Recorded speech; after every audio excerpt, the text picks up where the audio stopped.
3-hour awards ceremony. So I always had to sit there. But you know, you'd also see famous people peeing in the bathroom, so that was kind of cool. And then you lose, or I would lose. Every year, I would lose and it would suck a little bit. My wife would say, you gotta go over and congratulate the winner. And I know. And you go over, and then there's this huge walk where 5,000 people leave the Nokia Theater in LA and walk across the street to the banquet hall for this party. And it's like this death march. And it's really slow, but it's also where you're actually going to get real FaceTime with like Harry Hamlin and Lisa Rinna, who turned out to be really sweet, by the way. And usually by the end of that walk, I've met enough people that I admire that I feel much better by the time dinner is being served. So I hope you guys have had a good dinner. I wanted to talk about some of my experiences on Mythbusters, both external and also internal, because making this show over the years fundamentally changed me. Now let's see if this clicker works here. There we go. There's my partner on the show, Jamie Hyneman.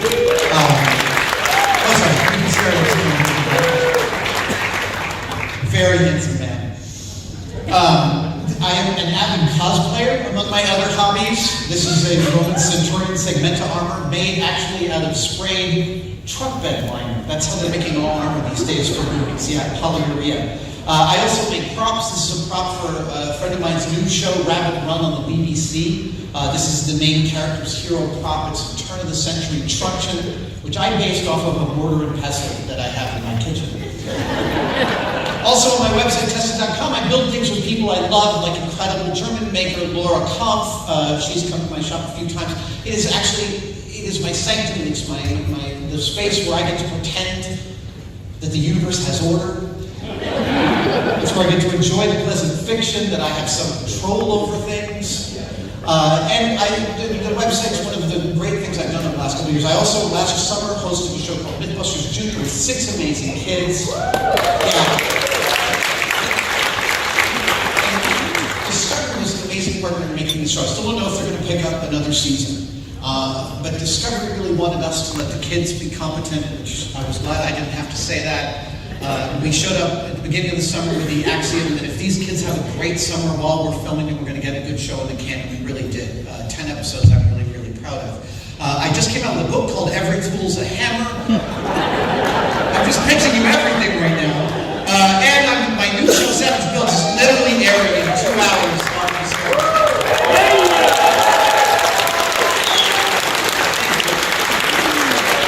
Tonight's episode, I make a version of Excalibur out of a meteorite. And there's going to be some controversy about this, because I went into the standard typological reference of swords, is Oakeshot's Book of Swords, of course, and I decided to choose one not from the 6th century, which is when the Arthurian legend should have happened. I chose one from the 1300s, because in the 1300s, they thought it was just back in the day. So I chose a 12th century sword, which is what a 13th century person would have thought a really old sword would look like. That's the one I replicated, and I made it out of a meteorite. So, also in the first episode of Savage Builds, we built a suit of Iron Man armor out of $250,000 of 3D printed titanium. I learned how to fly with a jetpack, and the armor actually flies. And it's bulletproof. Yes. All this came about because of the weird, winding path that my career has taken over the years. The way that I get to do these things now, one of the things I say in the early part of my book is that a lot of biographies look really linear. I saw Star Wars when I was 10 years old in 1977, and then I got to work on episode 1. I'm sorry about episode 1, by the way. I also worked on Matrix sequels. And no offense if you loved them, really.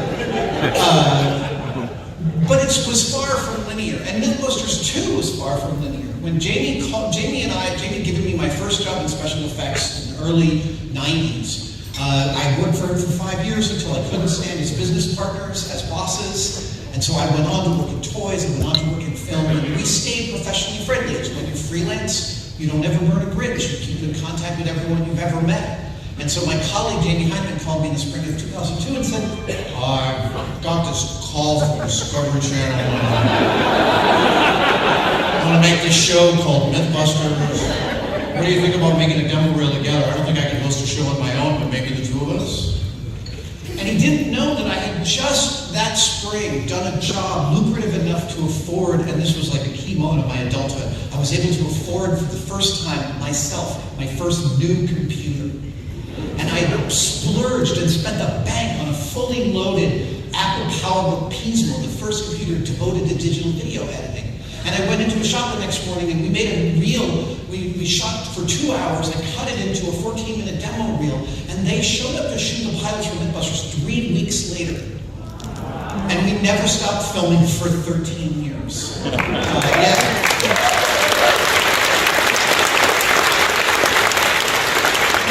went through a lot of iterations about what my job was about on that show. At first, because it was such a whirlwind. I was working on the Matrix sequels. Again, sorry about those. And Jamie called and we shot the pilots for 6 weeks in the summer of 2002. And there was a crew of 5 people. Television isn't made like this anymore. You're going to send 30 people to go shoot a pilot now. You've got to sign a 5-year contract just to shoot a pilot. No, this was the Wild West back then. So we shot these pilots, they aired, the show was an instant hit. I mean, still it was a little bit slow in coming to realize that it was an instant hit. That's the way it kind of goes. But also slow was my realization about what my job was supposed to be. I was a model maker, I was a hard-edged model maker. I studied acting in college and I liked being in front of people. I liked communicating things. I liked talking about my experience. And that helped, certainly. The performer meeting the maker of things on the same plane was a good mix.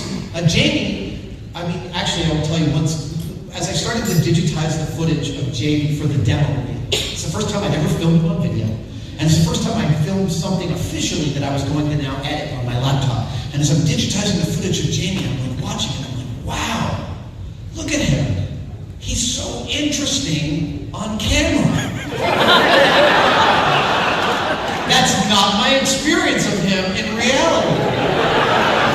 And this is when I understood what it meant to have the camera love you. But in the first season of Mythbusters, as I'm trying to figure this out, I'm talking on camera, I'm making stuff, I'm working with Jamie, we're sort of figuring out what the show is. We're not thinking, seriously, we're not thinking that it's a show about science. We were not thinking that it was a show to educate anyone about science. We were steadfastly not thinking of the children at all. We were just trying to answer these urban legend questions, and so we ran out of those by like week 8. So we started to look for things. To test. And one of the very first season tests was, if a penny is thrown off the Empire State Building, will it kill you when it hits the ground? This is a great question. It's a testable phenomenon. And if you're wondering how people think about this, if you go to the Empire State Building, visit any level below the observation deck, they are all littered with change. So either everyone's a natural scientist, or New York tourists are a bunch of murdering bastards. So we set out to answer this, and as we started to do the research, we found that there was actually a NASA scientist who was interested in this question, and he happened to work at NASA's, one of NASA's drop, it's not a drop tank, it's like a drop tube, and it's like a 200-foot deep tube that they could pull a complete vacuum on. And so we started playing around with pennies and timing them and learning about them, and he discovered that pennies are what's called a tumbling object. Most objects, if you drop them from a great height, they fall in a stable fashion. For instance, I happen to know that if you drop a bullet from a great height, it falls stably on its side, point facing that way, the back facing that way. It makes a bullet-shaped hole in the ground. And it's presenting its highest air resistance is what ends up being its terminal velocity orientation. But a penny does not have a single orientation as it falls. It's what's called a tumbling object, and it oscillates between its flat side and its edge. And the edge speed is about, I think, 70 miles per hour. The face speed is about 25 miles per hour. And this NASA scientist had written this wonderful piece explicating that. I had read it, I had absorbed it, I had done a piece to camera about it. Then we went to New York and we were filming at the Empire State Building, which was amazing.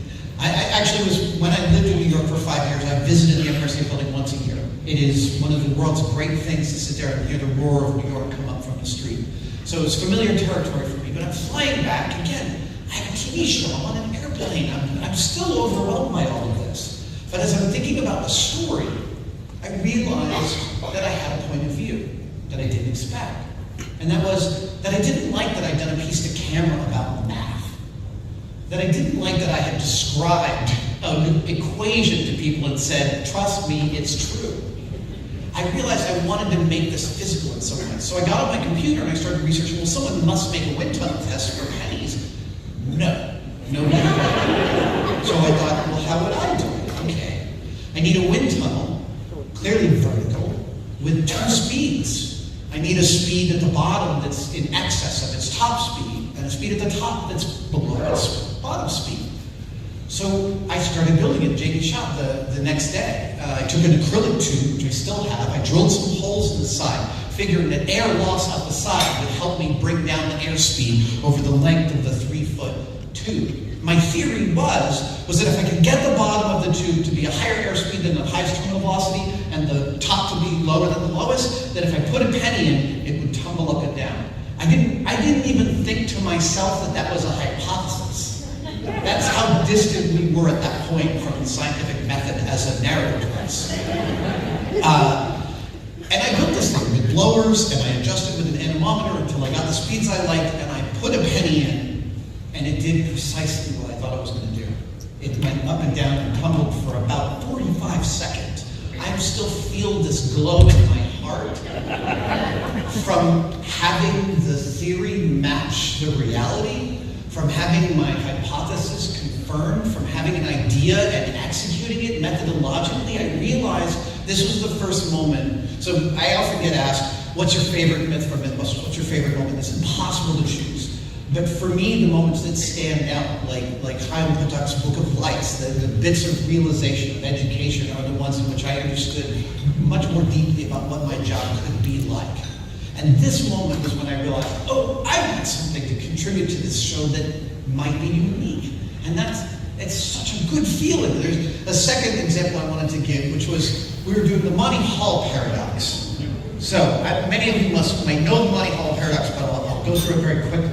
Monty Hall shows you 3 curtains and says you can choose A, B, or C. Let's say you choose A. Now behind one of these curtains is $1 million, and behind the other 2 is a pile of land. You have a clearly 1/3 chance of having chosen the correct curtain A. But now Monty offers you a choice. He says, would you like to choose B or C? And the question is, should you switch and why? And the answer is, whoops, sorry, I pulled the trigger. The answer is, you should always switch, because there's a 66% chance that Monty is going to give you the right curtain. And this works because the best way I've come to explain it is, the moment you choose one curtain, that is absolutely a 33% chance, which means the other 2 curtains comprise a 66% chance of being right. That means every time you switch with Monty, you have a 2/3 chance of getting the right answer. And when you do it for real, it shows up in the numbers, and it's really remarkable to do. So I said to my crew, we're going to set this up with big boards with colored paper on them, and we're going to take a theater, and we're going to set up 3 curtains and wheel people through like contestants. I'm going to wear a big sparkly suit. We're going to make it like a game show. We're going to show, because it's such a hard thing to grasp. This problem has actually confounded statisticians. I realized explaining it was never going to be enough. So I drew this picture on the whiteboard during the story meeting and said, this is likely what our set will look like when we're done. And this is what the set looked like when we were done. And again, holy cow, man, I can't believe how much those 2 things match each other. That thrills me. It feels like seeing one of my kids play the guitar well. And I wanted to now talk about it's going to autoplay. There we go. So there's a mental process to making Mythbusters, and there's also a physical process to making Mythbusters. And people often think that I was the test dummy more than Jamie Hyman was in the show. Raise your hand if you think that I did many more of the physical experiments. Yeah, it's not true at all. Jamie did just as many experiments. He just wasn't funny when he got hurt. On purpose. He knew, he's like, well, if I make hay out of it, then they're going to put it in the edit. So he'd get hit with something, and he'd be like, to go to the hospital.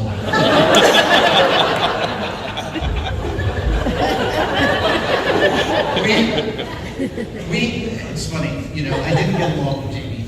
Famously on the show, you saw us not getting along in interviews. We discussed openly that we were not friends, but we were business partners. And as business partners, we trusted each other with our lives on a daily basis. And we have both been in the position of having accidents happen where we were physically injured, and the other one was the first one we wanted to help us with the situation. And so here's one that is ludicrously dangerous, and this was a category of myth that did not exist when we started making Mythbusters. This was a YouTube viral video. I don't even remember what product they were solving, but watch this video and you'll see the challenge that we had.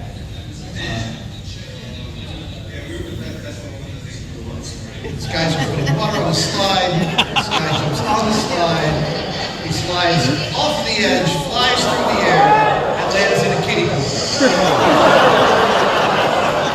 Now, the moment this went up, I got a million tweets from people saying, "You've got to try this."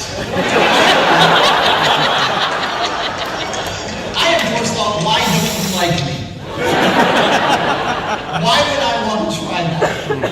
So we had a story meeting at the beginning of the season where this was on our list, and we were like, we can't think of a safe way to try this, and we're not crazy, so we're just going to let this one lie. And then I thought about it, and I realized we had filmed frequently at this wonderful lake, this quarry lake, which had a low pH, so nothing lived in it, called Pit 232, up in Ione, California, up in gold country.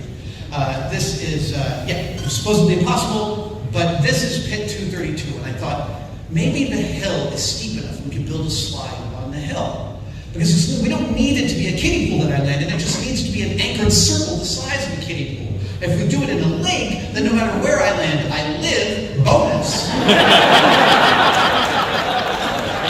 And we still get the story. So we decided to build our slide. So this is the hill we're looking down. Here we are laying down chipboard. This is one of our favorite materials. It's $7 a sheet. This stuff is absolutely ubiquitous across Mythbuster sets.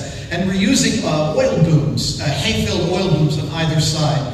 There's me sitting at the top at the end of the first day. That view is terrifying. Here we are laying carpet on top of it. There I am photographing the carpet all the way down. And then we bought some slick plastic and we covered over the entire thing with slick plastic.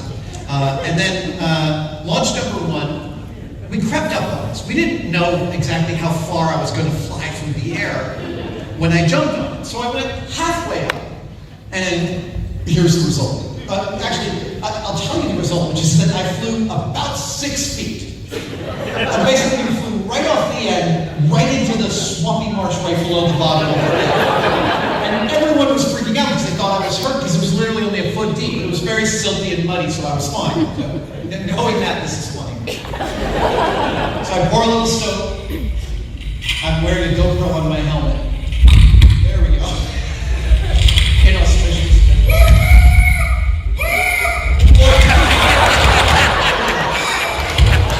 By the way, I'm wearing a latex fetish suit. Which is not hard to find in San Francisco. You simply need to go to my friend Chu's place, Mr. S. Leathers. And it's a little intense to walk in. You know when you walk into a kitchen where someone's been cooking all day and you have to take a deep breath, sort of take it all in? Mr. S. Leathers is like that visually. In fact, on Savage Builds, which episode was it? We did this thing with Lou. Oh, no, we had goo bombs to spray me in the face at the end of the last week's Mad Max episode. And so we sent my producer, Brooke, from Atlanta, we sent her husband who worked for us, he's also from Atlanta. We sent him to Mr. S. Leathers to buy powdered animal birthing lubricant for the thrifty lubrication purchaser. You buy just a bottle of it and it makes 5 gallons. And I sent him to buy 2 bottles. And he walked in and he said, I'm here to buy 2 bottles of animal birthing lubricant. And I said, maybe you'd rather have this stuff. He's like, no, I want this stuff. And they said, it makes 10 gallons. And he said, how many insertions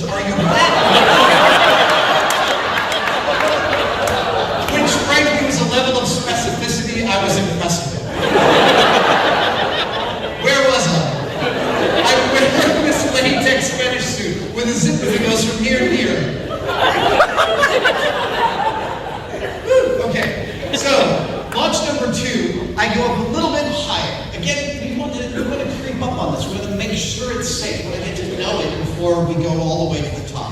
And the second launch is a little bit better. Here it is. Oh, here's a photo of me at the top. I'm spraying myself down with soapy water. Now I'm throwing a little soapy water onto the slide, and now I jump off. And here's this. Oh yeah, right about here is where the soap.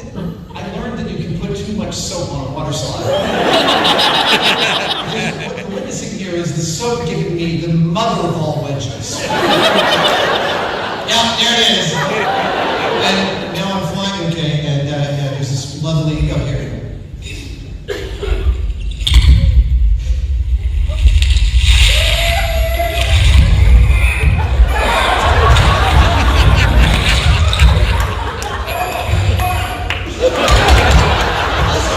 By the way, the water was like 49 degrees. Yeah, it was really, really, really freezing cold. Here I am flying off, and you can't actually see me.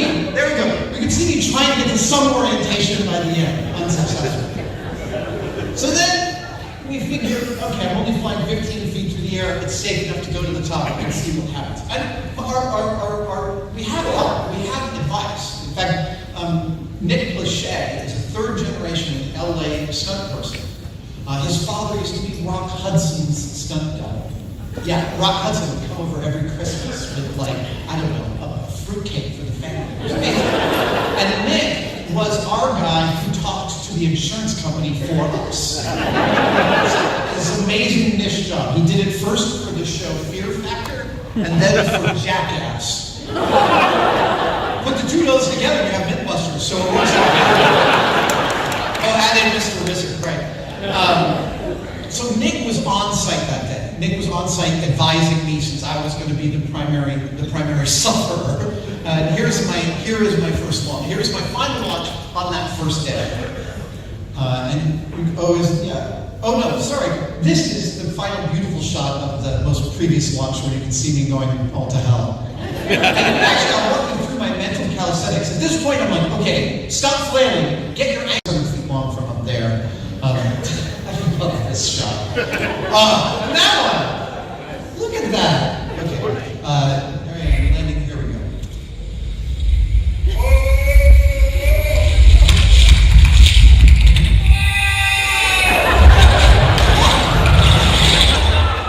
I just laughed so hard I bumped my head on the podium. It happens.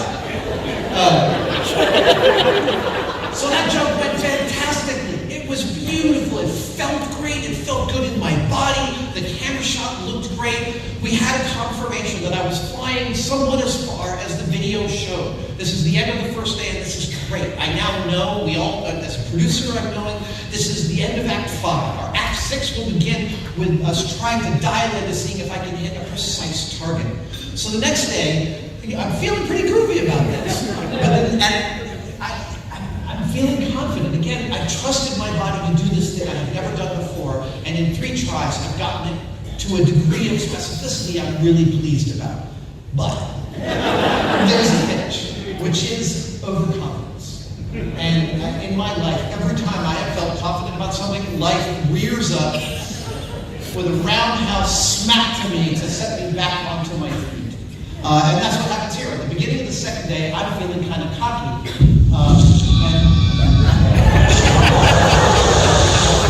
That was a bad jump. And let's watch that again.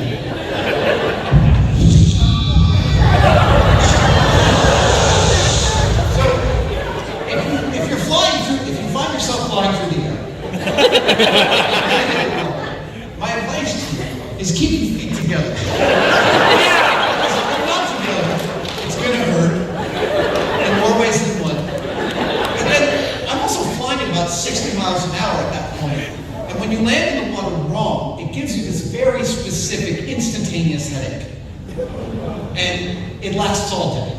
So I started chugging 400 milligrams of ibuprofen. Well, actually, I think I started taking 800 milligrams. It's hard to take too much in my experience. I started chugging ibuprofen, but I'm landing. This is a bad landing. It hurt me physically in my head and elsewhere.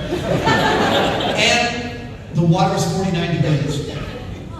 And it's cold, and I'm cranky. I'm upset by this first jump. It didn't go nearly as well as I hoped. We kind of got some data. You can see we've laid out 2 lines there to try and hone in where our target should be.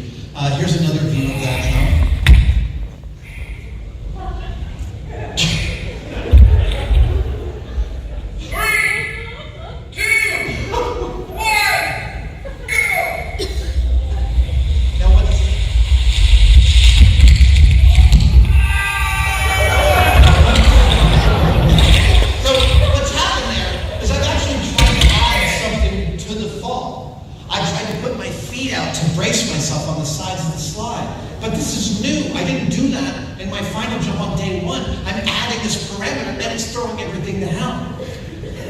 Here comes another one. One more time. Okay, one more time. Now on that jump, the motor for our camera boat broke. And it's like 200 feet away, because it's got to get the shot in a wide shot. And now all they have is this tiny little electric 12-volt inflatable boat motor. Moves about like this fast. And I've got this headache, and I'm in this freezing cold water, and I don't have my hearing aids in, I don't have my glasses on, I can't hear, I can't see, I'm freezing cold, and I'm hurting. And I'm really pissed off at this one. The camera comes over, and I get a piece of the camera out, but I am now like, I'm in pain, I'm suffering. And Jamie, I just want to point out, Jamie also tried to jump.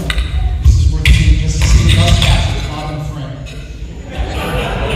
Are you ready?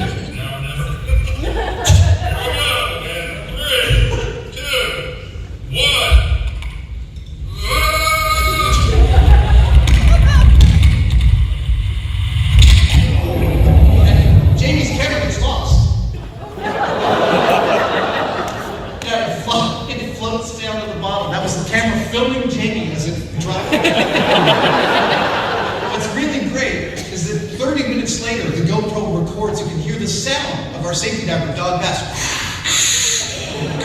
As he swims towards him, he picks it up from the bottom and looks at it and swims back. But I'm supposed to take the final slide, and we've laid out this target, and it all matters now. It's 4 o'clock. There's not much time there's not enough time to come back on the next day. I've got to get this one right. Here is my target, that's what I'm looking at. There's me looking confident at the top, yeah, thanks, but I don't feel confident in that moment. I'm pretty pissed. And there's Nick Plachet, my stunt coordinator, my teacher. And he's like a surfer dude, kind of talks like that, dude, yeah. And so I'm standing at the top waiting to do this final jump. And Nick comes up to give me a pep talk. And he's like, do I have anything to tell you? No. But I have a question for you. None of this is elaborated, by the way. It's precisely what he said. He said, are you a freaking stuntman or what? Because that's what I tell my boys in LA. I tell them, Adam and Jamie can do everything you guys can do. He says, Adam, it's not about what's going on up here. He says, it's not about what's going on here. It's about what's going on here. He said, the only thing I want you thinking about when you land is, does my director want another? He's like, I'll see you at the bottom. And it was a beautiful, this is a guy who's trained people to risk their lives for the movies for his whole life, and he comes from 2 generations of that. He chose this perfect thing to say to me, to let go of what I thought I should do, and find that place again that I had at the end of the first day. And so here is the final launch. And all of it's slow motion glory. I don't speed it up at all here.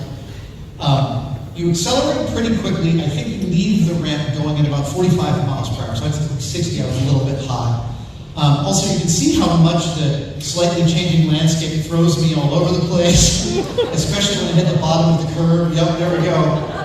And now, I love this. I clearly have the physical confidence to know I'm not going to change any of my body except my neck just to see that I'm flying straight. And I don't try and cheat this in any way. I don't try and guide it. I am literally a missile. And the feeling at this moment, I can still access it. It's one of the more pure physical feelings I felt must be what people who actually do sports, not like me, feel when they're at the top of their game. And here I am hitting the target in the most dead center way possible.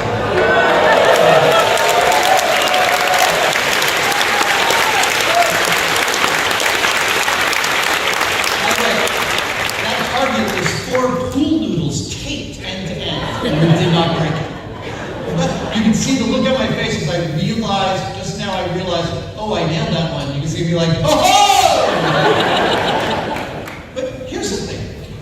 I've spent my life working in all sorts of different things. I've worked at libraries and projection booths and graphic design. And I spent 15 years working in special effects on some amazing things. Like I got to work on the original R2-D2s. I built models for the Star Wars films. I've made things that were highly detailed and placed on camera in movies and with people that I dreamed of working with when I was a kid.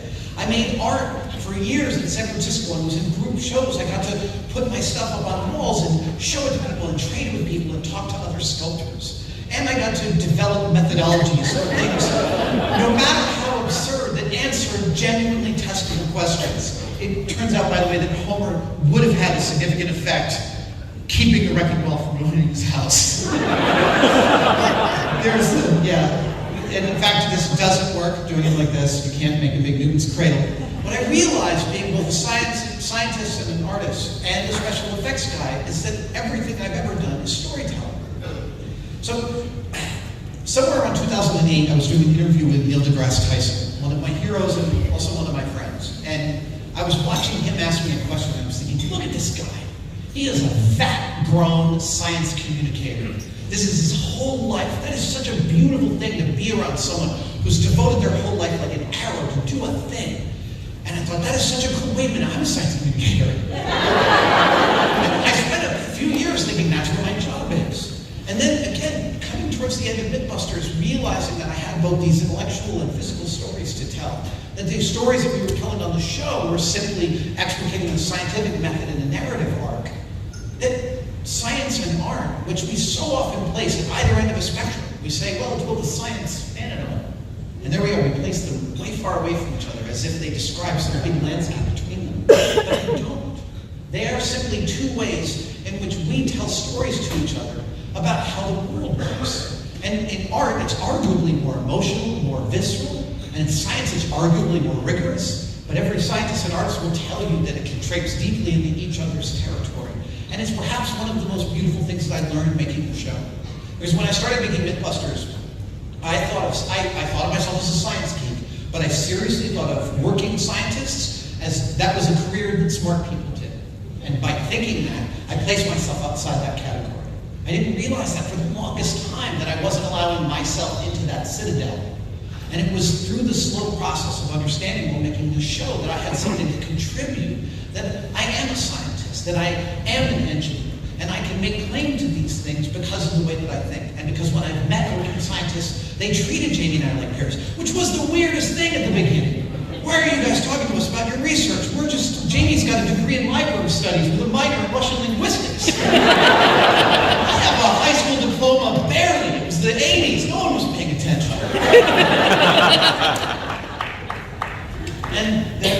Sorry, I didn't realize that was my last slide. It is the realization that what we do as humans is we tell each other stories about how the world works. And the great thing about telling stories to each other is letting them change over time. And the most beautiful thing about science is that it creates rigorous, beautiful stories that will alter on a dime if we get better data. And that is a beautiful way to operate in life. Thank you very much.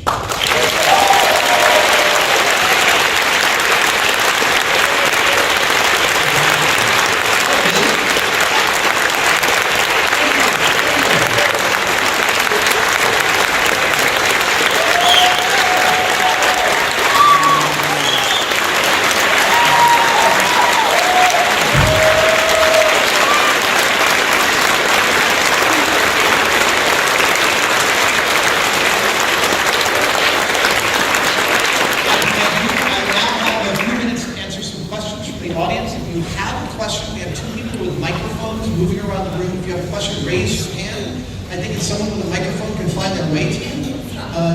Is anyone, there's someone over here in red that has a question? Let's see, how from behind you.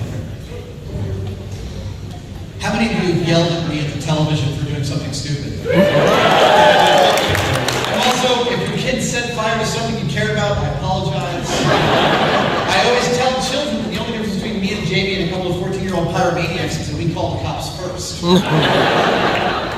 Yes? Take a moment and imagine that you can have anything you want to be doing, anything you want. What are you going to be doing 5 years from now? 5 years from now, I actually have a current life goal, which is to be one of the first civilian ambassadors to space. I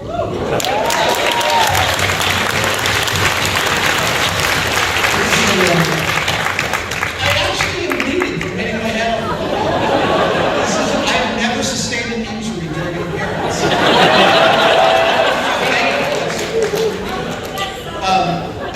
It's a really exciting time. I'm actually going to spend 8 days in DC in the middle of July as part of the 50th anniversary of Apollo celebrations. I'll be doing an appearance on the Mall and at the Kennedy Center with some friends of mine. I'm bringing my spacesuit because I'm going to the center of the world for space. The Smithsonian Institution is just one of my favorite places in the world. They're opening up their doors, letting test in my website, get access to the back rooms and everything.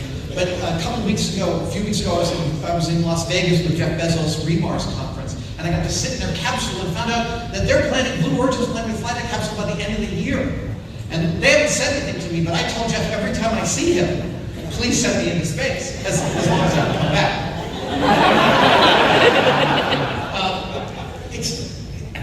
I appreciate that question, because that context, especially I'm 52, the production on Savage Builds was television production. It was hard work. It was 6-day weeks, 12 hours a day for 4 months. And I did that in the early days of Mythbusters. And I learned very quickly, I don't want to work that hard anymore. I'm almost 20 years older than I was when I started making Mythbusters. And it feels like the CD boot joints on my shoulders wore out about 10,000 miles ago. These are the carvers in the audience. Thank you. And so, yeah, I am thinking about what the shape. It's funny because as my wife and I talk about what the next 30 years feel like, God willing, somebody willing, we start to think about not just the types of projects I want to work on, but the shape of our days and the shape of our weeks and the shape of our months. And it feels lovely to be at a stage in my life when I can entertain those possibilities. And holy hell, I want to go to space. I'm staying in shape, man. It's just what they said. Another question. Yes. Where's the microphone? And you can check with Bill Nye about going to space, by the way. On the Mythbusters, for example, how much actual reality was there, and how much editorial, and how much control did Marjorie Kaplan or the Discovery Channel actually impose or change, or drive their outcomes to be what they wanted to be? That never happened. Okay. They never. People always ask Jamie and I if we're upset when something was busted when we thought it should be confirmed. We never really cared. We were completely agnostic as to what the outcome was, which we felt was a scientific stance. And Discovery was great as long as the ending was spectacular. And so, the rule is if it's a total dud, you just blow it up.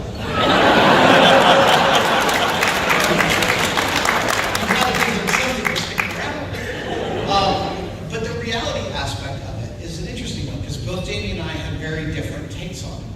Jamie really did not like the artifice of television, which is funny because, it took him a while to do pieces of camera. So when you see me talking on camera, okay, we just did this, and now we're about to do this, we'll see if that matches that.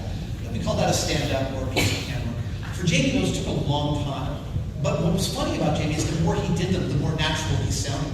And he might spend 40 minutes getting the words right, but by the end it sounded like it just came off the top of his head.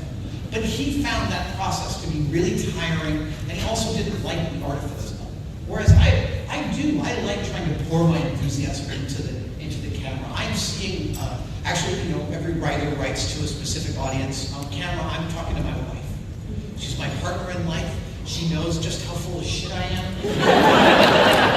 And she doesn't necessarily want to hear about how crazy awesome my day was, unless I was moved by the experience. And then she's 12 years. And that's the enthusiasm I was looking for to put into the camera. But we did do many, many pieces of the camera. We wrote them on the fly. We would repeat them. We'd set up things and redo them. We'd react sequences that had occurred. But as far as the actual science and the progression of the science, that all laid out exactly as it happened to us. And I'm really grateful for Discovery for letting us do that. So unlike most reality shows, actually reality shows now have table reads, where they actually read a script. I'm not kidding you. And a producer would write down everything that happens, and everyone just films it like a movie. And with ours, we would make it a full outline. And I have hundreds of whiteboard drawings stored on my phone camera of outlines for shows. And because we'd have to submit those to Discovery so they'd write the checks.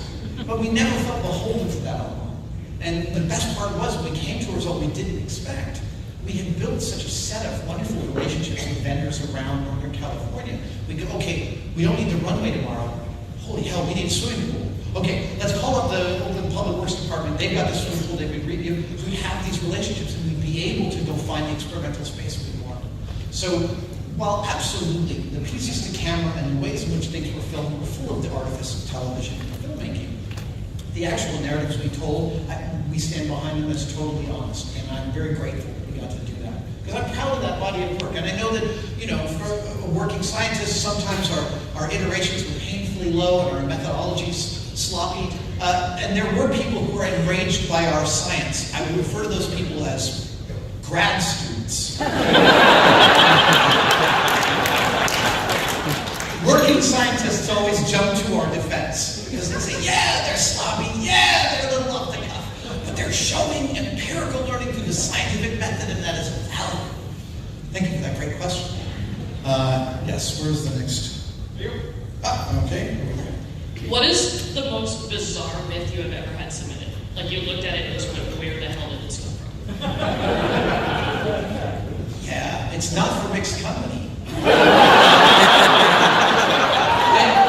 There's a whole, somewhere in the recesses of my brain is called Mythbusters After Dark.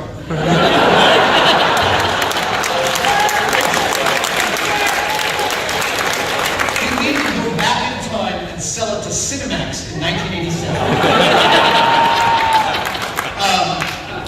It's funny. There was stuff in the very, when we first started doing the show in the first season, I ran into a guy on the street, and he was like, yeah, you know what you guys should do in that show? I've heard that you should punch a shark. You guys should go dive into some sharks. You should punch them. See if that keeps them away. And I'm like, are you insane? Again, why don't you like me? That is terrible. 8 months later, I was in scuba gear punching sharks. And then shark divers were telling us, if they get too frisky, we usually tell people, punch him in the nose, and if that doesn't work, stick the bloody stump in his eye.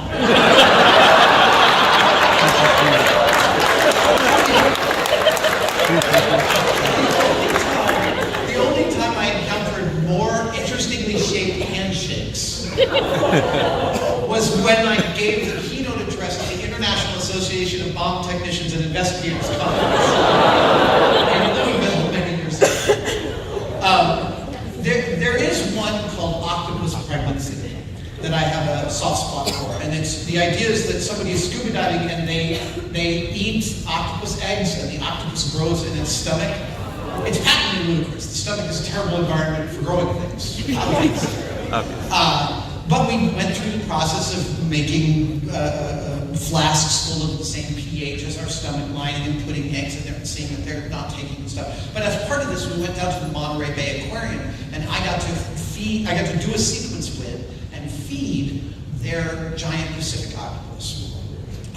And that was an unparalleled experience for me. Because I love cephalopods. I love the idea. If just the slightest bit of reading the cephalopods opens up this whole awesome world, because they're freaking aliens, right? We are I'm getting the numbers probably wrong here, but if you want to find the common relative between us and a sparrow, it's 200 million years ago. But us and an octopus, it's 650 million years ago. And consciousness rises through two totally separate branches of the evolutionary chain. It's completely amazing. And octopuses, when you meet them, especially at an aquarium where they acclimatize them to be friendly, he comes up and I hand him a shrimp and he touches my skin. And I have acidic sweat. I know this because in the special effects industry, I know it's a very strange thing to know about yourself. In the special effects industry, we do latex appliances, cast latex appliances, very soft, spongy latex, like a makeup sponge. And it's like a 7 to 10 part thing that's very touchy to do, and it's very, very delicate, but nothing looks better than this. You can picture a makeup sponge, how soft and pliable it is. It's just like skin. But there are people like me who, if you touch it, turn it yellow. And I'm the type of person who's not, in a special effects shop, I'm not allowed to touch the makeup appliances because I have what they call piss hands. But something about having piss hands was a bonus to this octopus. Because she touched my arm and then all of a sudden, like, wrapped up my forearm. And it was the coolest feeling. And then she's like bubbling water on me and being playful, and I spent 45 minutes, my crew is dragging me away. I went home, I had hickeys all the way up. I've since met 2 other octopuses, and both of them have been similarly affectionate. So maybe I'm the octopus whisperer, I don't know. But that was one of the most weird, wonderful places I found myself in making the show. Another question. Right. There we go. Assuming that you get some of your inspiration from science fiction and from articles that you read, who are your favorite authors and why? I love Neil Stephenson.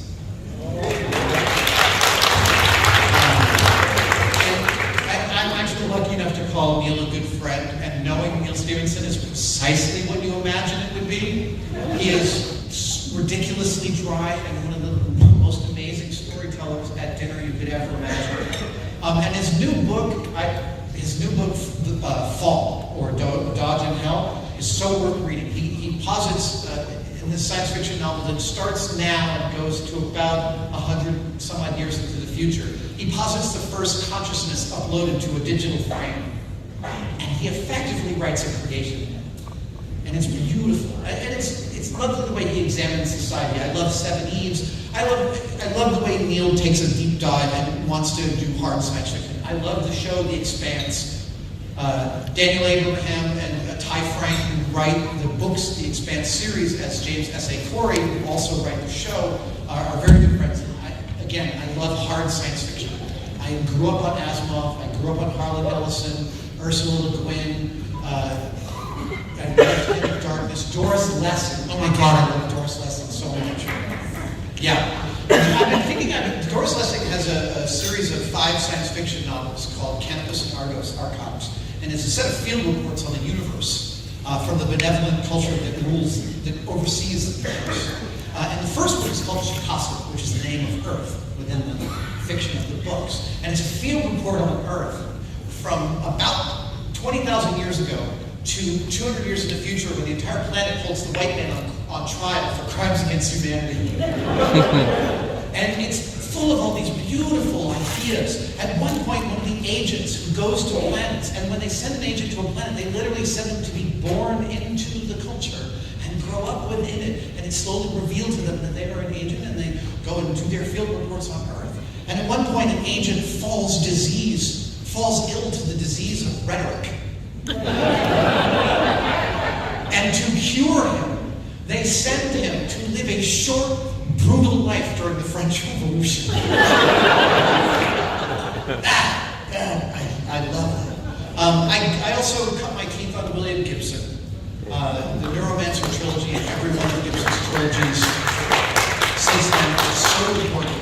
And I love the fact that Neuromancer is the first bit of culture that's inspired by culture that was already part of my life, right? Like, it's inspired by Blade Runner, which was already one of the most important movies in my life at the time I read Neuromancer. And again, I also love the way science fiction allows us to do deep social commentary. I quote Gibson all the time about makerspaces, because he's right. He says the future is here. It's just not evenly distributed. And there's a lot of great science fiction happening now. My friend Charlie Jane Anders wrote All the Birds in the Sky, a couple of other wonderful books. I I read a lot. I try and read a lot. I mean, don't get me wrong, being mad on Twitter is a really fun hobby. But I've got to give it up for some more reading. Thank you for that great question. All right. Where's the next one coming from? Hi. Hello. Back here. Over there. Back here. I'm throwing my voice all over. Hi. Yes, gotcha. I'm a trustee for the Mensa Foundation, and we do charitable work. The Mensa Foundation is all about empowering and encouraging intelligence and the use of it. So how would you advise that some of the people in this room actually go about utilizing our intelligence to truly make a difference? Thank you for such a highly responsible. There's a lot of responsibility in that question. So I'm going to talk a little bit about education with the caveat that I am not a trained educator, and that people who educate kids are the heroes of my world. And the idea of keeping kids interested for an hour at a time sounds like an absolutely terrifying prospect to me. I also often get the question, what can I do to support my kids' teachers? And my answer is, give every one of your kids' teachers $10 a semester. If we all did that, because they're spending their own hard-earned, not enough cash on their own school supplies. But as far as inspiring young minds, the first thing we need to do is get out of the way. Is not impose our expectations on them.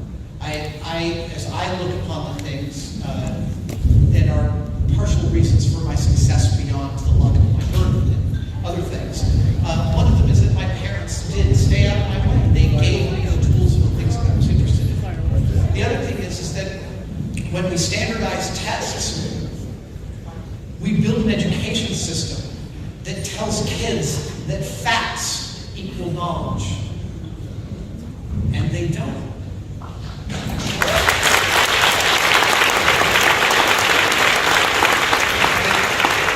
My freshman earth science teacher, Dan Frere, inspired me in science for the rest of my life by saying that the best way to understand the physics of the glacier and how it moves is to think of it as a river on quaaludes.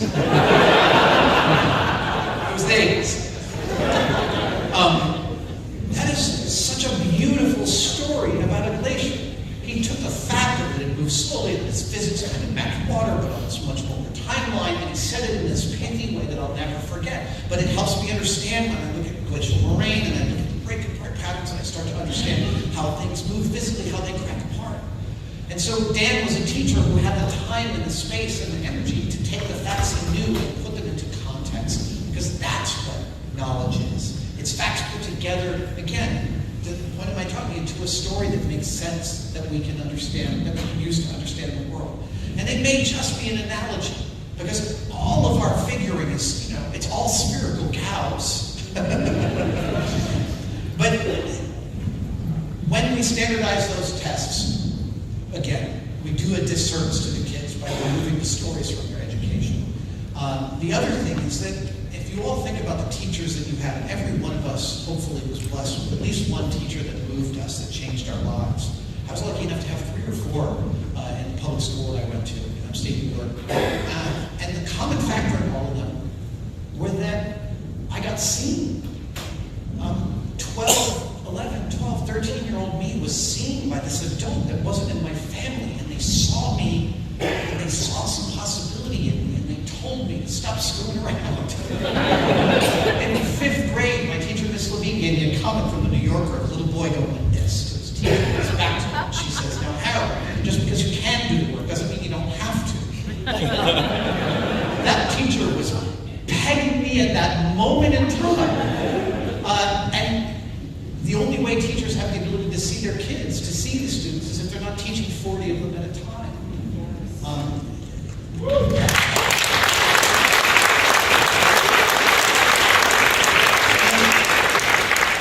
Lastly, there's making. And this is the drum that I love to beat, and I beat it hard.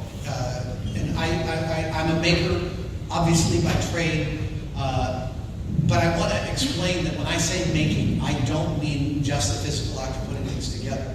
For me, making is absolutely any time you take your point of view to make something from nothing. That could be a poem, or a song, or a toast, or a dress, or a bench. Any one of these things, when you use your point of view to recapitulate your culture through your body, through your voice, through your hands, you are participating in culture. You are being part of this entire enterprise. And that has power, even if you do it when you're alone. It really does. And I felt that power early in my life. I was really lucky to grow up in an environment. My father painted. For the difficult man that he was, my father painted 3, 4, 5 hours a day, every single day of my childhood. I grew up with this weird example. And he didn't show his work a lot. It wasn't about selling it. It was that he and my mom placed a high priority on this strange journey that my dad was going on in the studio. And that is an important journey. And it's important that we let kids experience. Towards the end of civilization, or the last Obama administration, I did some work for the White House. I traveled around the country visiting makerspaces. I was doing stories for Tested.com about different kinds of makerspaces in all sorts of different communities. And I visited this place called the Elizabeth Forward High School. It was a high school for Christian girls in New Jersey. And they decided to get a makerspace. And this happens all over the country. The school board says, we're at a makerspace. And everyone goes, what's that? We have no idea. And they ordered a bunch of 3D printers and they gave it to this teacher. I think they gave it to the youngest teacher. They're like, go figure it out, digital native. And this teacher, she was like, I don't know what to do with these things. So she and her students started figuring out how to use these machines. And then she took her students to a local old age facility nearby the high school. And over a period of weeks, each student adopted one of the tenets of the old folks' home, and in conjunction with that tenant, built something within the semester that serves the needs of that resident. And that is the most magnificent lesson plan I can possibly think of. There is so much goodness in that act of interfacing with someone else, taking in their experience, especially for 12, 13-year-old kids. I mean, their minds are just completely shot by hormones and myelination and all the crap that's going on up there. I wouldn't wish it on my worst enemy. There's one more lesson that I want to talk about, which I love. My friend Gabriel Tully runs a charter school, a maker-based charter school in San Francisco called Brightworks. He started out, he got his first flash of fame with a TED Talk that is 5 dangerous things you should let your children do. And that became a book, 50 dangerous things you should let your kids do. He then started a summer camp called the Tinker School that promises your kids will come home with Band-Aids and cuts. And on the first day of school, for I think the 7 and 8-year-olds, they show up in a classroom and there are no chairs. And the teacher takes these 10 kids into the other room where all these hand tools and says, here's some wood, here's some screws, make some chairs. And these kids spend 2 days, or maybe even a week, building a full set of abominations. None of them hold even themselves up, and if they do, the moment someone sits on them, they collapse. And then the teacher takes them to a furniture museum. She takes them to DWR. She takes them to a woodworking shop. She takes them to an engineer. And they start learning the rudiments of furniture design, why joints are this way and that way, what kinds of woods work. And over a period of 6 weeks, they learn all these techniques, and then they're told again, go to the next room and make some chairs. And the chairs they make at the end of, I think it was 8 or 10 weeks, are chairs they'll have for the rest of their high school experience, and then they will take them with them when they go. And again, that's the way all schools should operate. I really believe that what Gaber's assumption is if you give somebody something important to do, they'll learn all this other stuff as they're doing it. And as an autodidact, that is exactly how my life has worked. I try not to fall into the fallacy of thinking that what works for me should work for everybody. But I really do believe that power that I felt, and my parents sort of breathed some fire onto that oxygen. Breathe some oxygen. It works that way too. It was one of the most important gifts that they could have given me. And this is why I want makerspaces in every school, in every town, in every library, in every, what are the other spaces? I mean, libraries are amazing for this. Libraries were the earliest adopters of makerspaces. And one of these great community spaces where underserved kids can find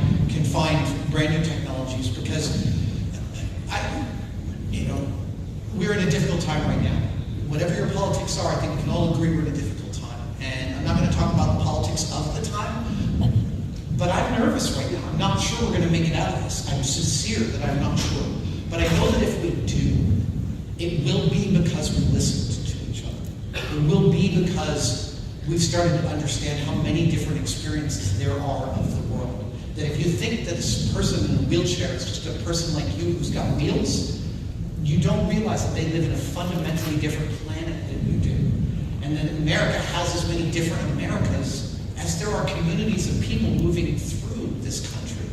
And one of the best ways to do that is to teach a generation of digital natives the tools and power for manufacturing in this beautiful way. I want to buy my next iPhone case from a kid down the street who's got a printer, and I've worked with him on a design that he's brought his ingenuity to. That's exciting to me. And these tools are no longer just rapid prototyping, they're now rapid manufacturing tools. So I'm very hopeful when I see kids using these and when I see the joy on their face and the power that they can feel from them. That was the longest possible answer to your question.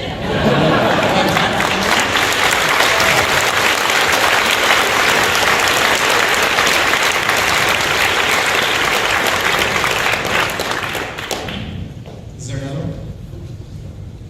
One more? Someone said one more, is that true? One more, okay, we're taking one more question. I'll try not to make it a 30-minute answer. Let me be the one to say thank you for being one of the people who made being smart not a bad thing.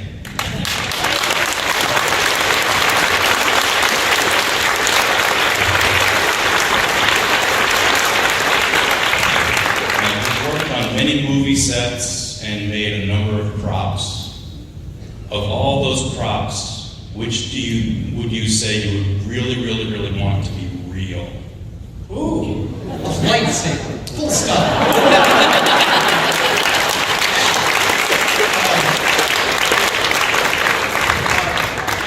There's another thing we can do for kids. Because you said the thing about being smart, and the thing is and I imagine nobody in this room escapes this either. This thing moves much slower than I wish it did. I mean, I'm frequently annoyed with how slow it moves. I feel like a container ship in any given argument, where I'm like, oh, I'll get to this in someday. Hold on. Wait a minute. The point's coming to me.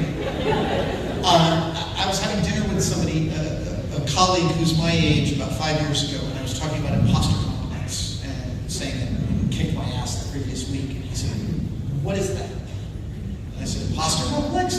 The feeling that someone's going to walk out of the back and tap me on the shoulder and tell me it's time to go home because I'm an idiot? The feeling I have no business being where I am? And he turned sheet white. And he said, I thought it was only me. I was like, buddy, come here, give me a hug. Welcome to the great unwashed club. We can normalize for kids that we don't know everything. Because I remember in my 40s, I sort of looked around and was like, nothing's clear to me. And I called my mom. My mom's now 85, and I can't keep up with her. And I called her, and I was like, do you have any better of an idea about what's going on than you did when you were 20? She's like, no. Not at all. We can normalize that experience for kids. We can let them know that we don't know the answer to things. I mean, look, I recognize as parents, you've got to give kids the illusion of consistency so that they can develop before you shatter that illusion with